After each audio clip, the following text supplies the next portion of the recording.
Hello, listeners, and welcome back to the English with Neil podcast. The topic of today's episode is how to improve your fluency. I think the pinnacle of learning any language is to become fluent in that language. Now, fluency is subjective, meaning it is open to interpretation. It is open to whatever definition you want to give it, depending on the person. I consider myself fluent in Japanese, but I don't know every single grammar point. I don't know every single word to use at the exact moment. But I do consider myself fluent in Japanese because I'm able to live in Japan. I'm able to communicate with people comfortably. I'm able to share my ideas in Japanese. My Japanese is not at a native level because I was not born here. Right? I moved to Japan when I was 23 years old. I've been here for 13 years, but my Japanese isn't native. But I speak enough Japanese to consider myself fluent. And I think when you're learning any language, that is the goal. Right? If you're not born in that country, it's not ideal.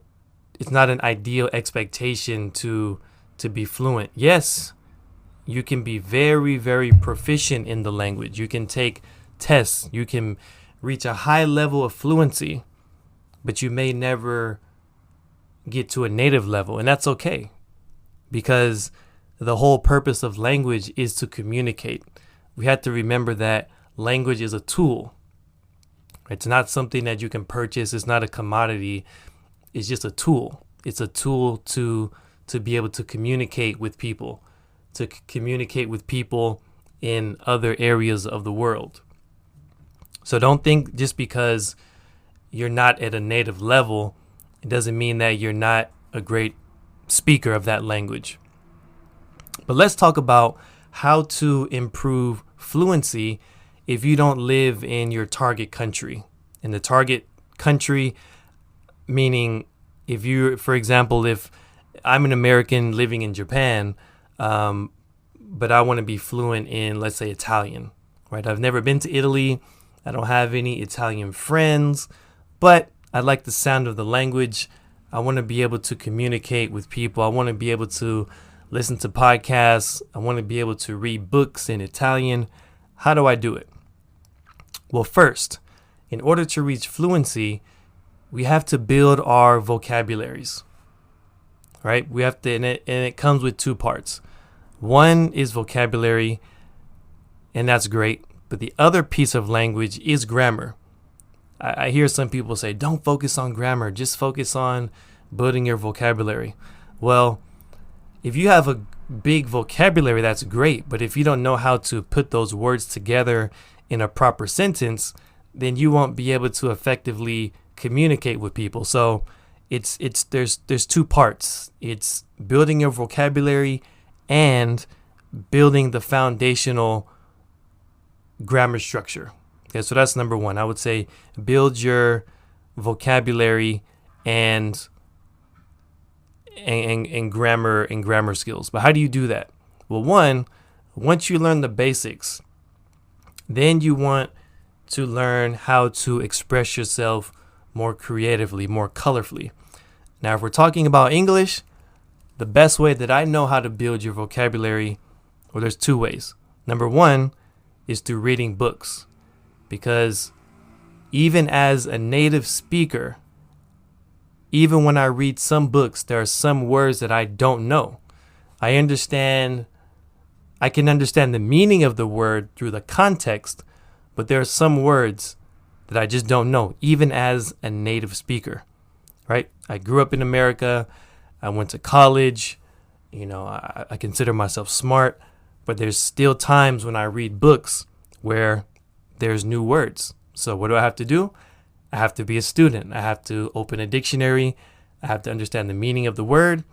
And then when I go back to my book, I'll highlight it. I'll write the meaning above the word. And now I have a new word to use for the next time. So we have to, for improving our English fluency, number one, read books so that you can learn new words. And number 2 is to use a thesaurus. Go to thesaurus.com, and this will drastically improve your vocabulary, hands down. Go to thesaurus.com.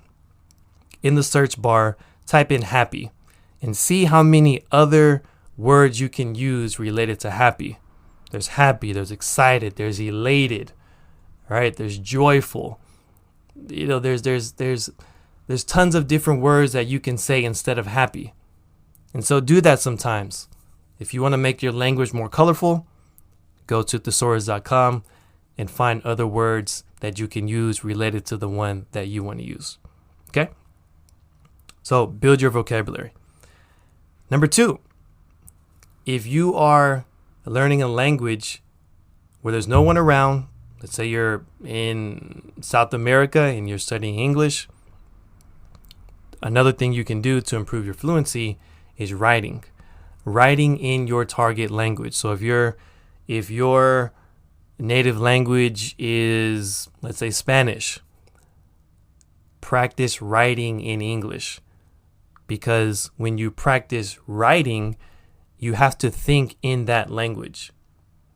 All right. If you don't have a language partner, what you can do for self-study is to train yourself to speak in that language.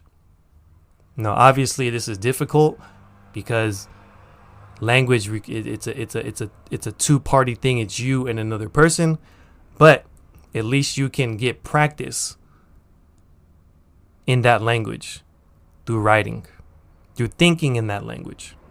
That's another thing that you can do. And another way to improve your fluency is by listening. Don't just listen to one type of speaker. I speak American English. So if you want to learn American English, that's great. Listen to my podcast.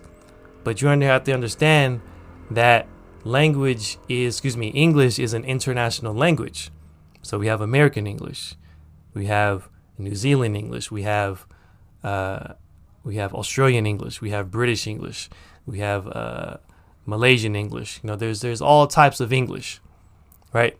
So expand your palette, listen to other speakers of English so that you can attune your ears to the different pronunciations, because everyone has a different pronunciation, right? In America, we say apple. In another language, it could mean apple. We don't know. That's why you have to go out and do your research.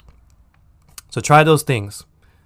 In order to improve your fluency, number 1, build your vocabulary through thesaurus.com. Build your thinking skills through writing in your target language. Next, you can listen to more English speakers.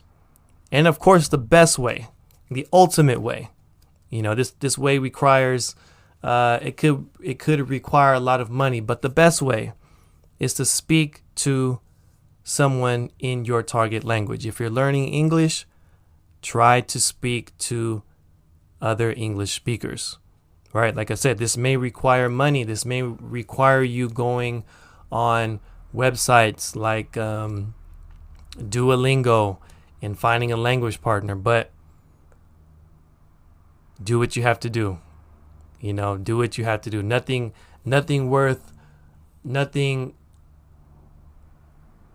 Is what do I want to say? I'm losing my train of thought. Anyway, in order to be great at something, it's going to require some work. So the best way, obviously, is to speak to a person in your target language. And if you can afford it, travel outside of your country and experience the language firsthand. Another thing, too, in closing, in order to be very proficient in a language, you have to study culture.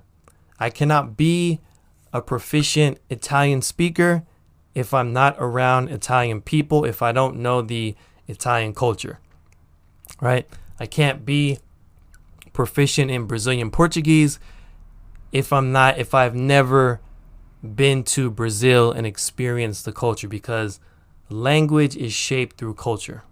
Remember that language is shaped through culture. So another way to become proficient in a language